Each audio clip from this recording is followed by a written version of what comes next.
ആശാസമരം 69-ാം ദിവസത്തിലേക്കും നിരാഹാര സമരം 31-ാം ദിവസത്തിലേക്ക് കടക്കുമ്പോഴും ചർച്ചയ്ക്ക് പുതിയ സാഹചര്യമില്ലെന്ന് ആവർത്തിച്ച് സർക്കാർ.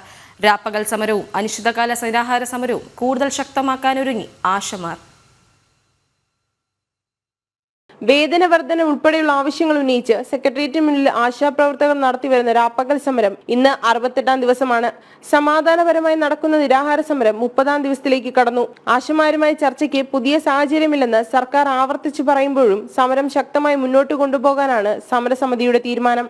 ആശമാരുടെ പ്രശ്നങ്ങൾ പഠിക്കാൻ കമ്മിറ്റിയെ നിയോഗിച്ചെന്ന് സർക്കാർ ഹൈക്കോടതി അറിയിച്ചെങ്കിലും കമ്മിറ്റി രൂപീകരിച്ചുകൊണ്ടുള്ള ഉത്തരവൊന്നും പുറത്തിറങ്ങിയിട്ടില്ല. സർക്കാർ ഹൈക്കോടതിയെ കബളിപ്പിക്കുകയാണ് ചെയ്യുന്നതെന്ന് ആശമാരും കഴിഞ്ഞ ദിവസം ആരോപിച്ചിരുന്നു.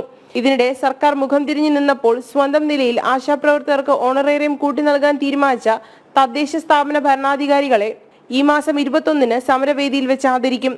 എന്നാൽ തദ്ദേശ സ്ഥാപനങ്ങളുടെ തീരുമാനത്തോട് സർക്കാർ ഇതുവരെയും പ്രതികരിച്ചിട്ടില്ല. ജനം, തിരുവനന്തപുരം.